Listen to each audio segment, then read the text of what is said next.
before we get started. There are sign-in sheets in the back. Looking around the room, I know many of you are probably already receiving emails about the project, updates and information, but if you'd like to be on our list, please feel free to sign in and in the back of the room. Additionally, bathrooms, anybody, again, looking around the room, I imagine you've all been here before, but there are restrooms at the end of the hallway here. Again, I'm Owen Kearney. I'm with the city's planning division, and we're here tonight to speak regarding the focus of tonight's meeting is on ReZone Syracuse.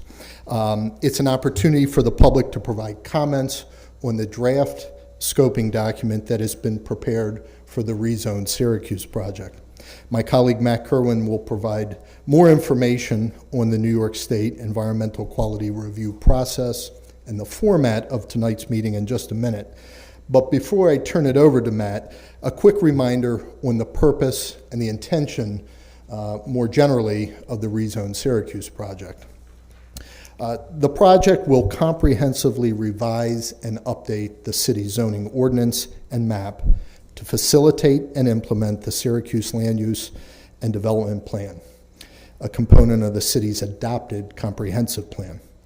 The 5 primary goals of the ReZone Syracuse project are this: to create a user-friendly ordinance, to update the zoning districts to implement the land use and development plan, to modernize our land uses, to introduce design standards to improve the quality of development, and finally to streamline the city's development review procedures. The project team, many of which are with me tonight, we have performed significant public outreach since this project started in 2016, including approximately 90 public meetings, approximately 50 stakeholder meetings, and based on the project goals, this public input, guidance from our project team, including our advisory committee, we have drafted an ordinance that accomplished the goals I just mentioned by doing the following. We have reformatted the new zoning ordinance with simple, clear language and use tables and graphics to guide and illustrate these new regulations. We've reduced the number of zoning districts, removed obsolete districts, and developed new districts to implement the city's vision for future growth and development and to reflect current market demands and trends.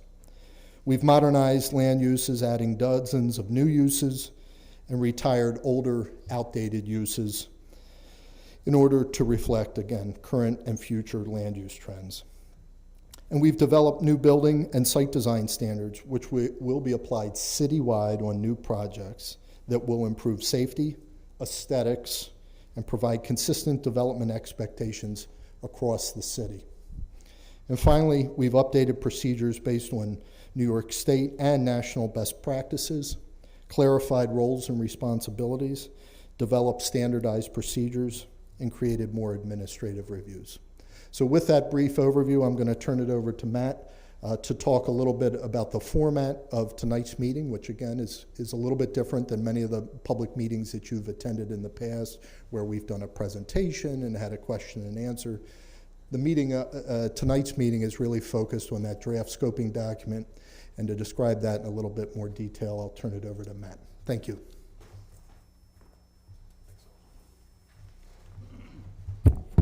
Good evening. Thanks, Owen. My name's Matt Kerwin. I'm outside counsel to the city of Syracuse with the law firm of Barclay Damon. I'm here to talk briefly about the SEQR process, which brings us here tonight. So as Owen mentioned, the city has been in the process of addressing its current zoning regulations for several years. That's culminated in the preparation of the ReZone document that's been available on the city's website for a long time in various forms. We're here tonight. Before the city common council can consider whether to adopt the ReZone document, they have to complete what's called the SEQR review, the State Environmental Quality Review Act.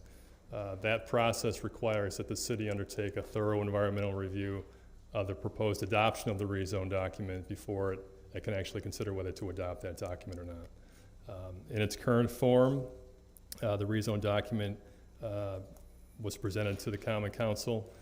They proceeded with initiating the SEQR process several months ago by issuing what's called a positive declaration. that positive declaration precipitated this scoping meeting tonight. And what the scoping process does is, when a positive declaration is issued, that mandates that the lead agency, in this case the Common Council, outline the various potential environmental impacts that need to be addressed as part of the environmental impact statement process. This meeting is intended to address what's called the scoping document. That scoping document serves as an outline for that environmental impact statement process. The scoping document, the draft scoping document, which you're all here to comment on tonight, was adopted by the Common Council, I believe, on December 4th. We have 60 days to complete the scoping process, provide the council with a final scoping document for consideration and ultimate adoption. So tonight, the intent of the meeting tonight is to address or entertain your comments relative to the scoping document as it relates to the ReZone document. We're not here to discuss the merits of the ReZone document itself, really just to collect your comments and issues and questions relative to the scoping document and the environmental impact statement that will result from the scoping document. And just very briefly, scoping is a process that develops the written document, the scope, which outlines the topics and analyses of potential environmental impacts of an action that will be addressed in a draft environmental impact statement, in this case, a draft generic environmental impact statement. Scoping's primary goals are really twofold. One is to focus the environmental impact statement on potentially significant adverse impacts and eliminate consideration of those issues and items that are deemed either irrelevant or insignificant for a variety of reasons. So scoping is required for all environmental impact statement processes, as well as is public input in that process. That was made mandatory by DEC with revisions to the regulations last year. For the purposes of tonight's meeting, again, we're here to entertain your comments and questions concerning the scoping document itself, which again has been posted on the city's website for several weeks, made available to you. I don't know if I don't believe there's copies back there or not, but hopefully you've all had a chance to look at that, or else you wouldn't be here. Anyone wishing to comment here tonight? Do you want me to talk about this briefly, Owen, or do you want to? So anyone wishing to comment here tonight, we ask that you kind of proceed in an orderly fashion. We can identify you by raised hand if that's fine. Please identify yourself by name and address. Speak clearly so that our court reporter, Mr. Drury, can get it in the record. I had considered giving everyone about a 5-minute window to provide comments. Once everyone's had a chance to comment, if there's more folks that want to kind of come up and add some more to what they've discussed previously, we're happy to allow that to happen. I just want to make sure everyone here has a chance to get their thoughts on the record. I would note that this is, technically it's not a question and answer session. We want to just entertain your comments and the documents presented to the public currently. To the extent we can answer your questions, we can consider that, but this is more intended to collect your comments so that they can be considered as part of the final scoping document to be adopted by the Common Council. And I should point out that comments received today and throughout the written comment period will be reviewed and incorporated into that final document for the Common Council's consideration. I don't recall if you mentioned, but the deadline for receipt of all written comment, whether it's letter form or email, is January 17th. Those comments should be submitted to the zoning administrator, and that information is available. I don't know if it's back there, Owen, but it's definitely on the city's website. And without further ado, I think we can begin. So if anyone wishes to speak, please raise your hand, come on up, identify yourself, and you can begin.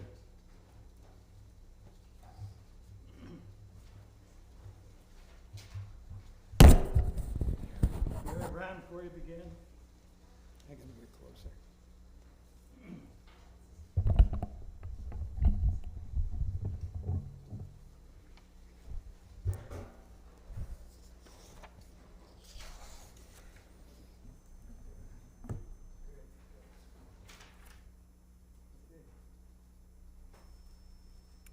Rich Pachalski, Executive Director, Syracuse United Neighbors, 1540 South Salina Street. I don't know, it must be the same room with the same people sitting in the big chairs. I think it's awful that I guess none of the city councilors, some of them were newly elected, show up for this hearing. It's disgusting. These are the same people that got a raise. Anyway, Sun has been around since 1977. Neighborhood organization active on the south, southwest, near west side neighborhoods. We've been involved in this ReZone process, attending a few meetings. You know, some of them are interesting. Anyway, I do like the idea of having big signs in front of buildings where there are going to be upcoming zoning hearings. That's an idea that I spotted when I was working in Baltimore. Anyway, I got a list of issues that we at Sun want to see in the scoping document. I work with a coalition, Safe and Healthy Neighborhoods, SAN. We've submitted a lot of information over the weeks, and people like Arise, NIDA, Sun, a few other groups are active in that organization. So I'm going to read my prepared statement. Changes to promote accessible entrances in the buildings. You know, there's a lot of disabled people. You know, there's a lot of neighborhood businesses downtown, you know, and I think it's unfortunate the document doesn't talk about require new and renovated building entrances to be accessible. Consider stating dimensions and design of building entrances shall comply with New York State Building Code, ADA requirements, Section 504, NYS HRL accessible requirements, and other accessible city ordinances and codes. Pray tell, one of our discussions were that some of the bakeries downtown in Westcott are not accessible. Add language to explicitly allow changes that increase the accessibility of a building, such as replacing stairs with mobility access ramp or no step entrance. Get on it. In the review process, add a step to require accessibility review. This will ensure that building design plans are checked for features to ensure accessibility for persons with disability. It will also ensure compliance with the applicable ADA accessibility standards. Get it done. I think it's unfortunate what I hear, and if I'm wrong, you better tell me.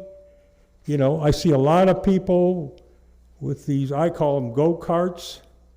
I hang out with some of them at the House of Providence. They're members of Sun, and I think it's unfortunate in this day and age when people are trying to go to a business, they can't get in and out as easily as they should. So my favorite topic, corner stores. They are a real problem in the neighborhoods of the South, Southwest, and near West Side.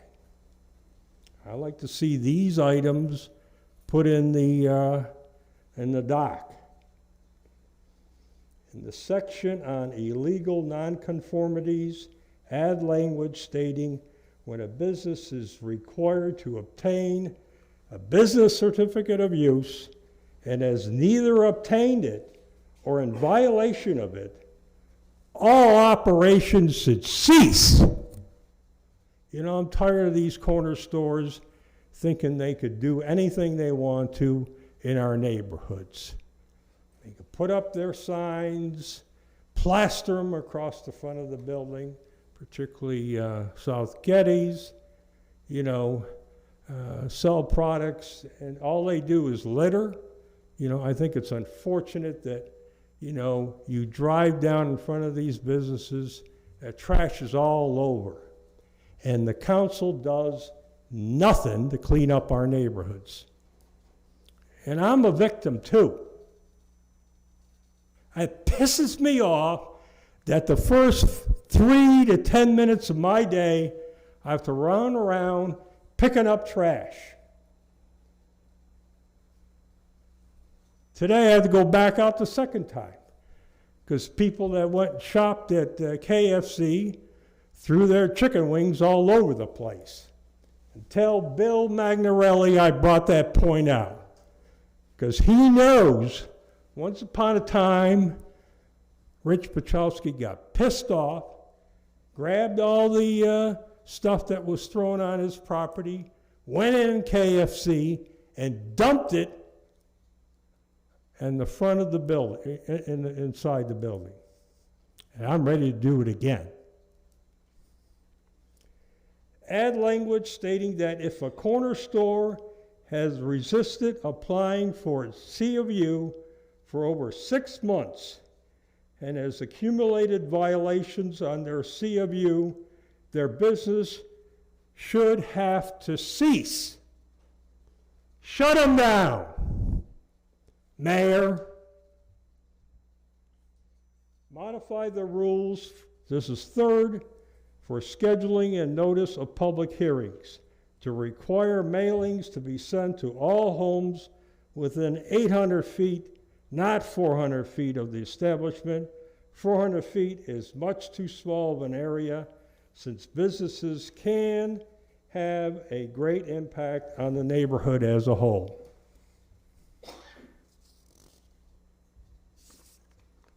I gave you one already. Let me give it to Heather. Sometimes she likes to work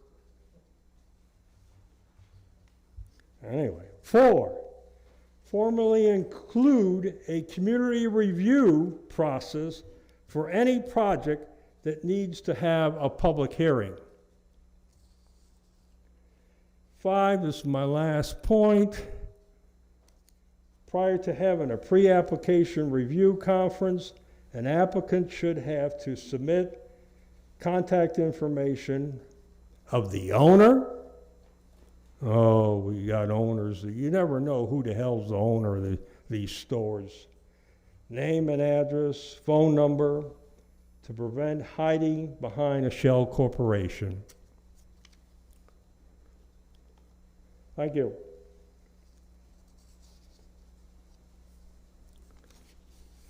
Thank you.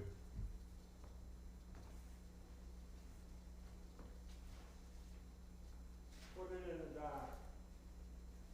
I know where your office is.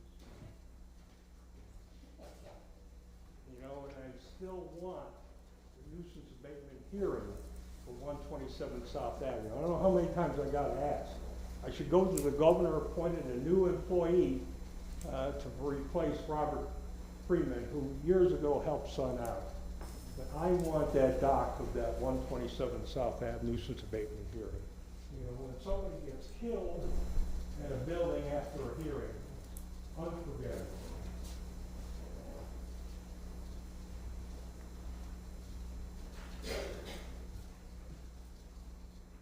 Come on, somebody's got to follow me. Next guy, please come on up. We don't have a list, so if anybody. I caught people's names in the back in this circle.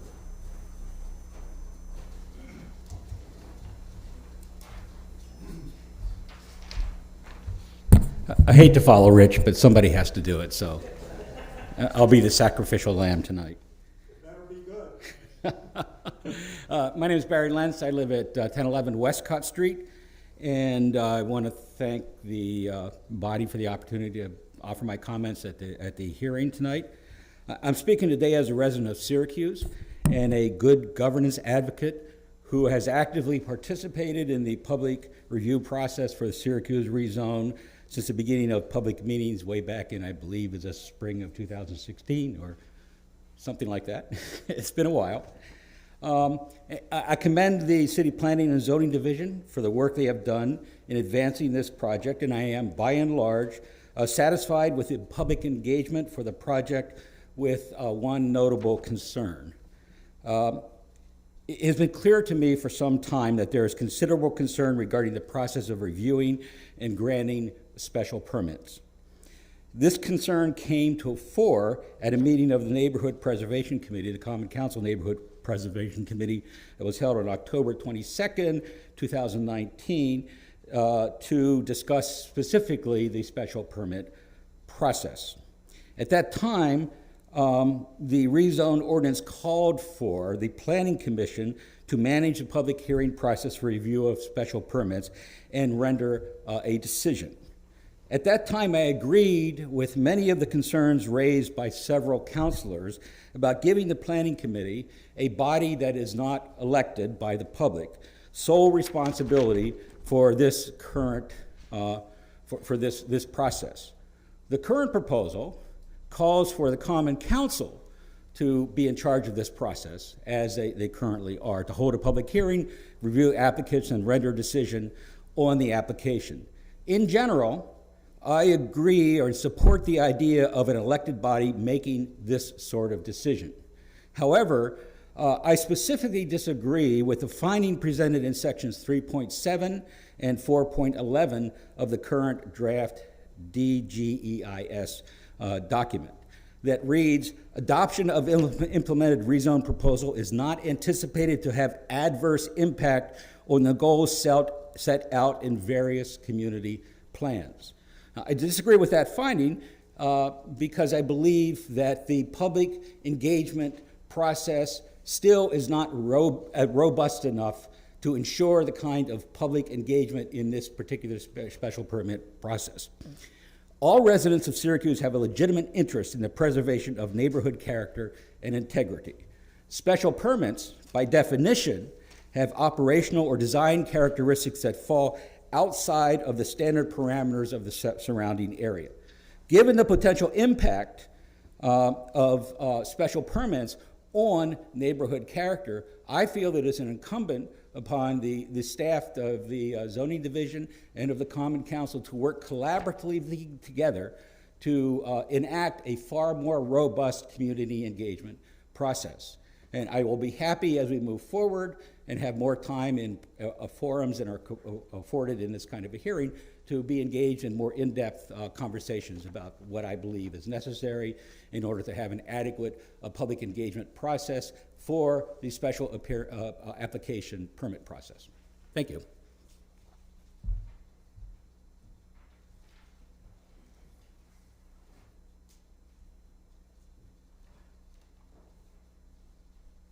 Glad Rich set the shot clock so long.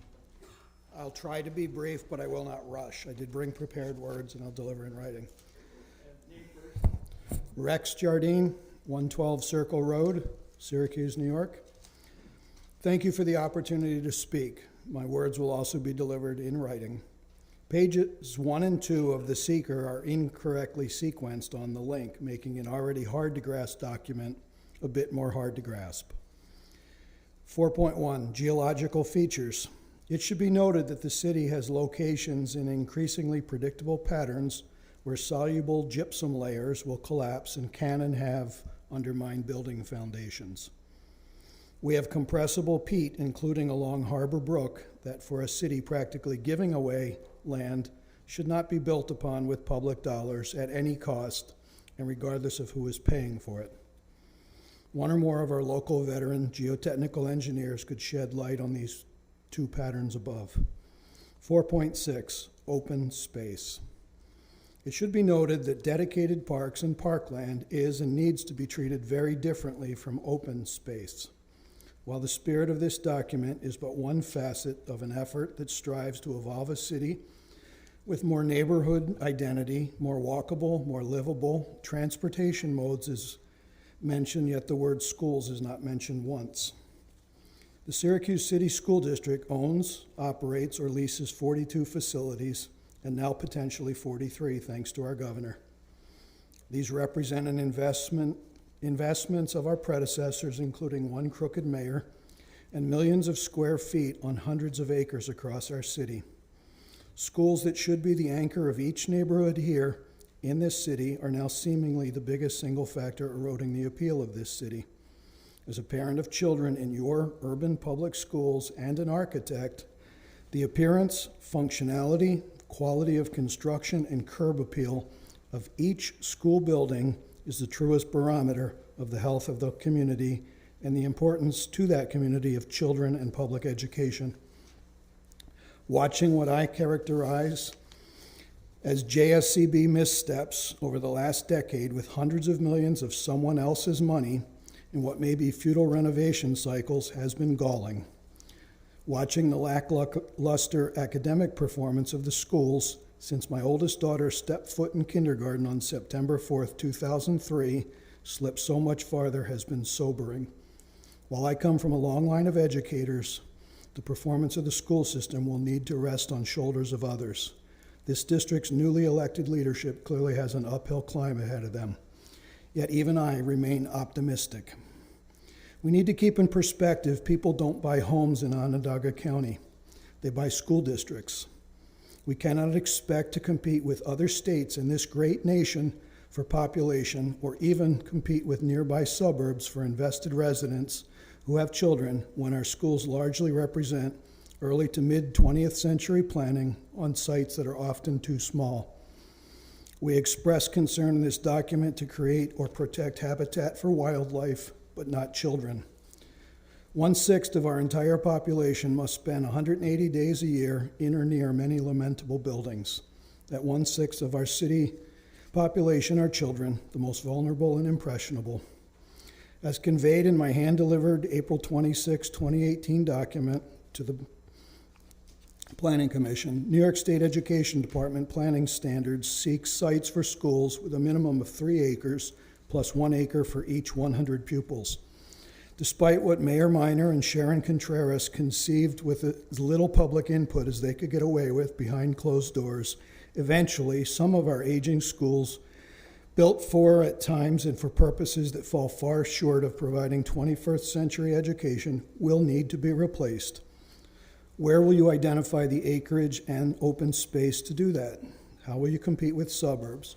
Where will you locate the great recreation and sports fields that should surround every school building and set it apart like the shining jewel it should be?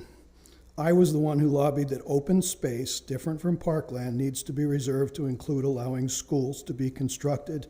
I'd like to see that assurance reflected in this document, that has actually happened. Transportation, a district who routinely commits $26 million annually to bus more than 17,000 out of 21,000 children in their random patterns from the frequently failing school where they live past 4 or 5 other failing schools to a maybe less failing school across town. I hope the covert goal is not for a bus driver to extend the time as a child away from home. I truly hope not, as little benefit is learned on a bus. Where is the walkable neighborhood anchored by a school in this equation? Saving 1/3 of that $26 million, if wisely paired with state aid, will build a new state-of-the-art school every few years and a mile of sidewalks in all directions to get you there. We as a community should be building schools so fabulous Fayetteville would be jealous. Thank you.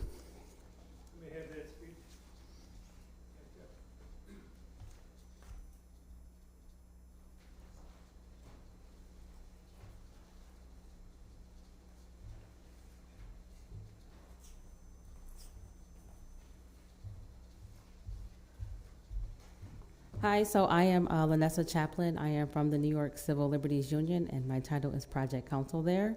So I'll just start off by I have something written, so I'll just kind of read it. I did it at the last minute. So zoning ordinances play an integral role in our community's creation, either negative or positive. And in this case, in our opinion, under any acceptable zoning, we must include language and measures that will combat the potential for gentrification. in particular in the available land that's going to become available a little bit south of MLK Boulevard, and thinking about ways that we can ensure that that land will not be gentrified under the current zoning plan. Syracuse should actively be working to repair the harms of redlining, urban renewal, and construction of I-81 that were all made part and impossible because of the outdated zoning, exclusionary zoning rules, special permits that allowed an industrial plant to be built just a few feet away from elementary school, and also a highway to be built a few feet away.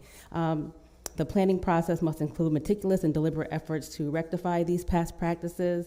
The major concern in this new rezone, it kind of doubles down on exclusionary zoning, so we'd like to see some more inclusionary zoning in the new plan, and we have 3 specific asks of the rezone committee. One would be engage in a racial equity impact analysis of rezone, create an inclusionary zoning plan, and extend the final comment period beyond January 17th.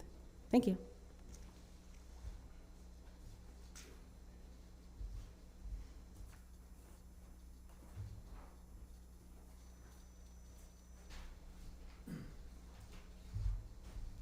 Hello, my name is Bob Haley. I live on 137 Buckingham Avenue in Syracuse for the past 48 years and enjoying it. My kids have all gone to the same schools. I appreciate this effort, and I appreciate seeing so many people in this room who have for long and many years spoken to the quality of Syracuse, both in past zoning. I've been 23 years on the Landmark Preservation Board, and I'd like to speak to one simple issue that's essential to all of our concepts of zoning. And that is the special permit review process. Article 5, Administration and Procedure section, Article 5.4, Development. I may not have all of the sections correct, but essentially about the special permit and the review process for that.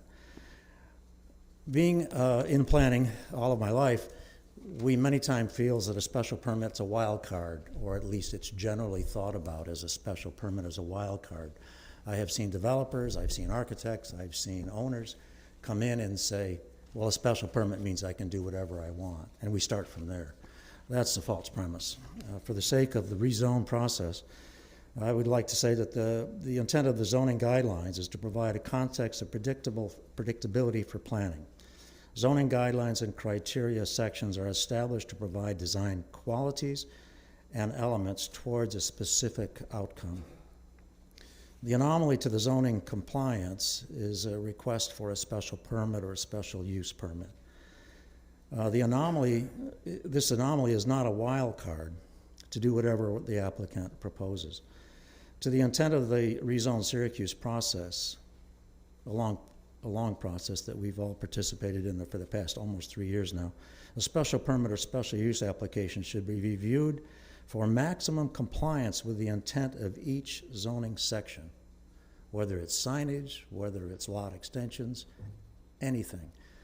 A method for the administrative review of each special permit or use application would be to institute a preliminary compliance review rating to confirm the degree to which the application conforms to the intent of the design guidelines.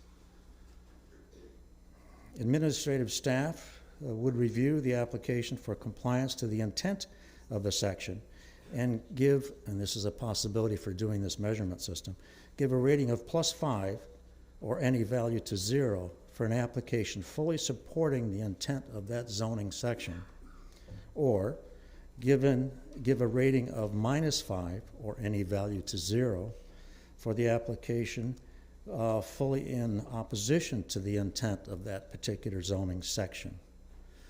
That would help give a very specific guideline to the final decision of a variance from the goals of a city planning process.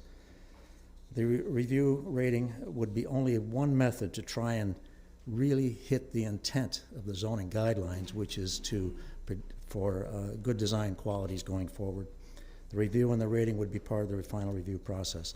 This is only one small part of a very complex goal, but it would really apply to every section of the zoning guidelines, a kind of compliance that deals with special use permits as the intent is to go towards the best practices of the rezone process. Thank you. Appreciate your efforts.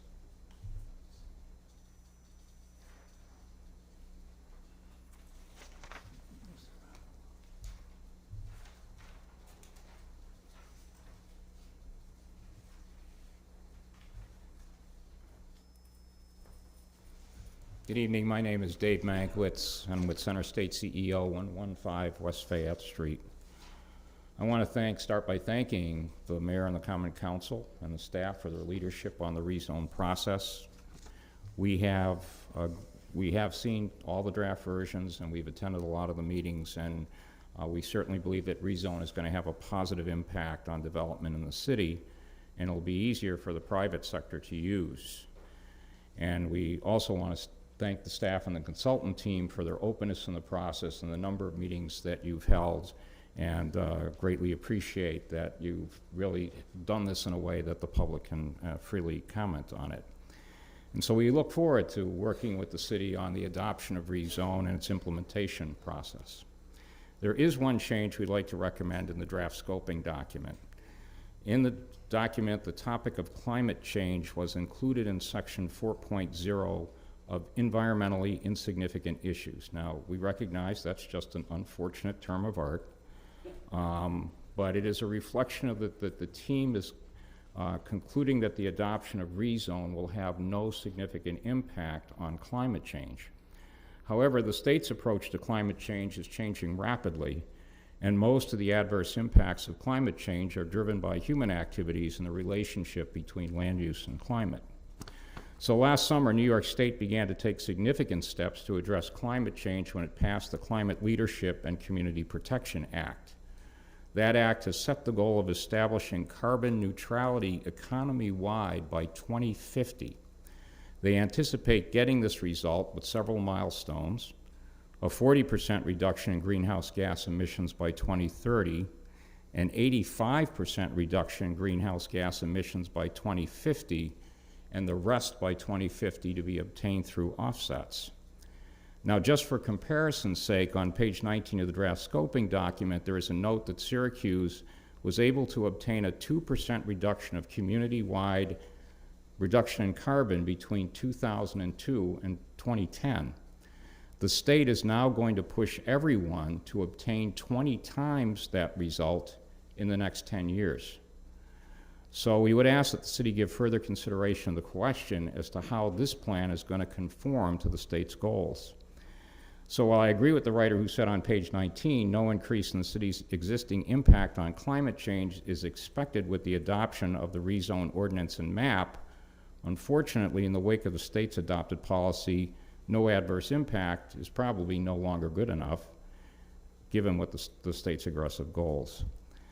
Now, the state is just in the process of assembling a CLCPA committee and to develop a plan to reach these goals, but you can begin to see some of the directions in which they are headed. For example, New York State is part of the Transportation and Climate Initiative, which is moving forward with a recommendation announced in December to develop a cap and invest strategy for transportation. The state is part of a 12-state consortium which is moving toward imposition of a carbon tax with the goal of generating billions in new revenue to invest in vehicles, infrastructure, and urban development to reduce carbon emissions. So this could provide new funding opportunities for places like the city of Syracuse. But one of the major thrusts is for the electrification of vehicles, and likely will provide new incentives for purchasing electric vehicles while raising the price of fuels for conventional vehicles. So how does this relate to ReZone? For example, in section 3.4D5, the proposed ordinance says up to 10% of the required number of off-street vehicle parking spaces may be used and designated as electric vehicle charging stations, and the Office of Zoning Administration shall have the authority to approve the use and designation of additional required parking spaces as electrical vehicle charging stations, provided that such additional spaces will only count as 1/2 a parking space when computing the minimum number of spaces required. In essence, it will impose a penalty on the developer who may have to add more parking spaces. At the same time, the state is pressuring the public to switch to electric vehicles. I think this is the kind of conflict that should be addressed as a result of the passage of the CLCPA and the likely state policy on fossil fuel use. And while I'm pleased to see that ReZone has allowed for the inclusion of rooftop and backyard solar and wind and energy systems, some of the regulations may need to be reviewed in the light of rapidly changing nature of these systems. For example, there's a firm in Onondaga County, Cohilo Wind, that builds small wind energy generating systems that could go in a backyard, but it doesn't have conventional blades to capture the wind. Setting a minimum ground clearance of 15 feet or banning them from over parking or public rights is an unnecessary restriction on that new technology. So we don't want to limit them from literally selling their products in their own backyard, where it's now being sold worldwide. So keeping up with technology is going to be a challenge for ReZone, as it's been for other zoning ordinances. And just to wrap up quickly, another example may be considered is the current statement on flooding. The DGEIS will evaluate potential flooding related to impacts associated with the adoption and implementation of ReZone proposal, specifically related to the development activities within the floodplain.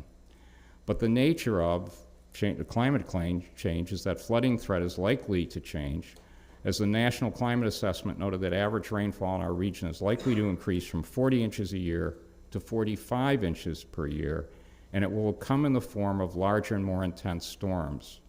Experts have warned that our infrastructure isn't designed to handle these big events. So while ReZone has correctly, I believe, established the opportunity to create higher density development, at the same time, we're going to also have to deal with the increased stormwater runoff that is going to limit some of those.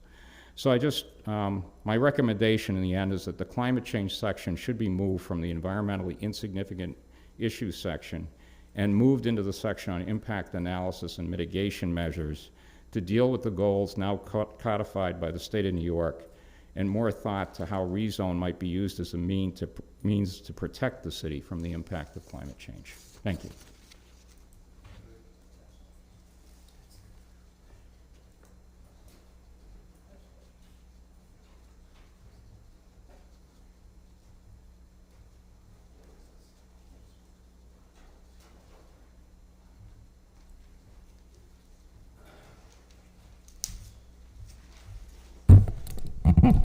I'm Mike Stanton, 315 Berkeley Drive, president of the Southeast University Neighborhood Association. Also, I've been on the Board of Zoning Appeals for a number of years. Let me just start up by seconding David Mankiewicz's statement. Very good comments. And also, let me just say that one of the major goals of this project has been to speed approvals, to ease the difficulties of doing business with the city. And one of the ways it goes about doing that is to put what are thought to be less important decisions into the hands of staff rather than elected leaders and putting it out in the public. And that has pluses and minuses. It will speed things up, but we have to look carefully at what we give up when we do that. For instance, are decisions going to be made by staff and then not get the public airing that they might otherwise before things are implemented. But back to my major topic here.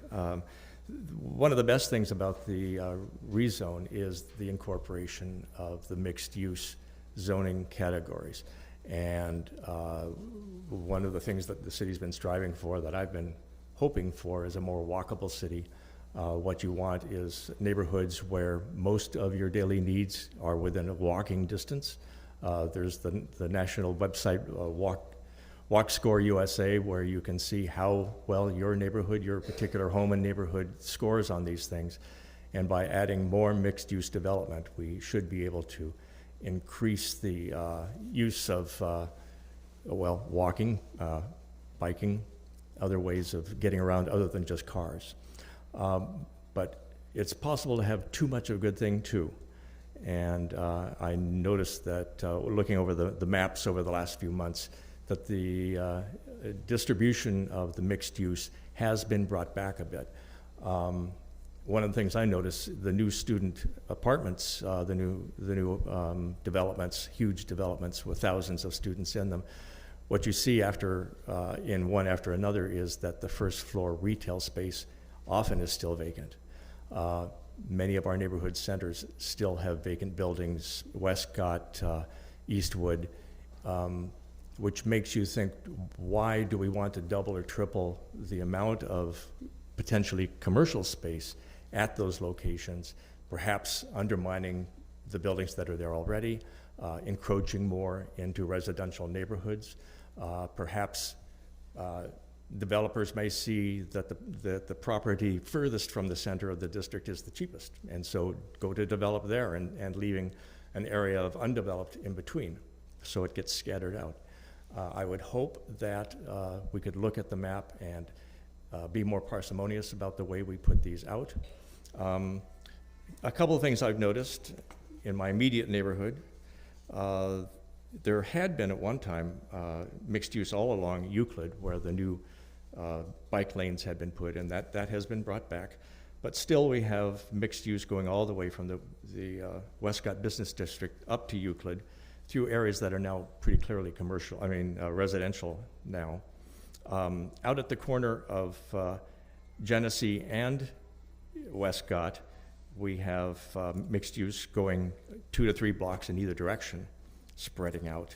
And there's a couple houses there that caught my attention. One is Cleota Reed, who is the discoverer and the expert on Wellington Ward. Her house is at 329 Westcott Street. Her house would now be in a mixed-use district. She and her husband were the ones who, in examining their own home, discovered, oh, it's Wellington Ward. Who's he? Did he do other houses? And from that, expanded out. Another is the Babcock Shattuck house, the former Jewish home, where our state senator and her husband now live. So what would be possible at those 2 locations? You could have a college or university with a special permit, or a health clinic. You could have daycare centers, beverage cafe, small restaurant, business services and supply, office building, radio or television station. All of those things could be done at these houses or next door to them. And so I hope, again, that we'll think very carefully about how much of this we want to have and where we want to have it. Thanks.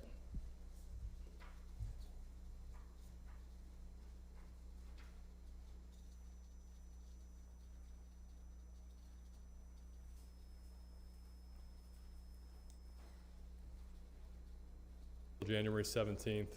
Information about that is available on the city's website. Again, thank you. Drive home safely. Have a good night.